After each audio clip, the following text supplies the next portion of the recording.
राधा रानी का चमत्कार। 3 साधु थे, यात्रा कर रहे थे जमुना किनारे। उनमें तीसरा साधु जो था वो बूढ़ा था। उसने कहा, भाई हम इस गांव के बाहर मंदिर में आसन लगा के जहाँ रहेंगे। तुम तो जवान हो, तुम चले जाओ। तो 2 जवान साधु आगे गए। चलते चलते संध्या हो गई तो दोनों साधुओं ने सोचा, अब बरसाना आ रहा है, राधा रानी जी का गांव, क्या करेंगे, मांगेंगे कहाँ। बोले, मांगना कहाँ, हम तो राधा रानी के मेहमान हैं। माता खिलाएगी तो खा लेंगे, नहीं तो मंदिर में आरती के समय कहीं कुछ प्रसाद मिलेगा, वो खा पानी पी लेंगे।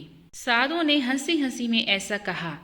वो साधु पहुंच गए बरसाना और बरसाना में आरती हुई। उस दिन मंदिर में उत्सव भी हुआ था। साधु बाबा बोले, मांगेंगे तो नहीं, राधा रानी के मेहमान हैं। ऐसा कहकर साधु सो गए।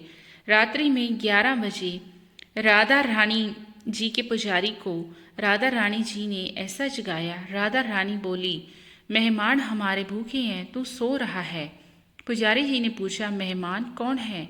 राधा रानी जी ने कहा, वह 2 साधु। पुजारी के तो होश हवास उड़ गए। पुजारी उठे, सोए साधुओं को उठाया। तुम राधा रानी के मेहमान हो क्या? साधु बोले, नहीं, हम तो ऐसे ही। पुजारी बोले, नहीं, आप बैठो, हाथ पैर धोए, पतले लाए और अच्छे से अच्छा जो मंदिर का प्रसाद था, उत्सव का प्रसाद था, जो भी था, लड्डू, रसगुल्ले, खीर, बस टनाटन पक्की रसोई जमाई। वो साधु थोड़ा टहल के बोले, राधा रानी जी, हमने तो मजाक में कहा था, तुमने सचमुच में हमको मेहमान बना लिया माँ। हे राधे मैया। साधु राधा रानी का चिंतन करते करते सो गए। दोनों साधुओं को एक जैसा सपना आया। सपने में वो 12 साल की राधा रानी बोलती है, साधु बाबा, भोजन तो कर लिया आपने, तृप्त तो हो गए, भूख तो मिट गई, भोजन तो अच्छा रहा। साधु बोले, हाँ, भोजन जल आपको सुख लगे। साधु बोले, हाँ, अब कोई और आवश्यकता है क्या? साधु बोले, नहीं नहीं मैया। राधा रानी बोली, देखो, वो पुजारी डरा डरा सा तुमको भोजन तो कराया, लेकिन मेरा पान बीड़े का प्रसाद देना भूल गया। लो, जो मैं पान बीड़ा देती हूँ आपको। ऐसा कहकर उनके सिरहाने पर रख दिया।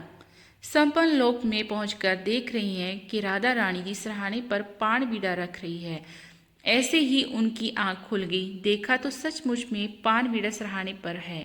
दोनों साधुओं के देवी देवताओं का ध्यान, चिंतन, मनन एवं भक्ति व्यर्थ नहीं जाती है।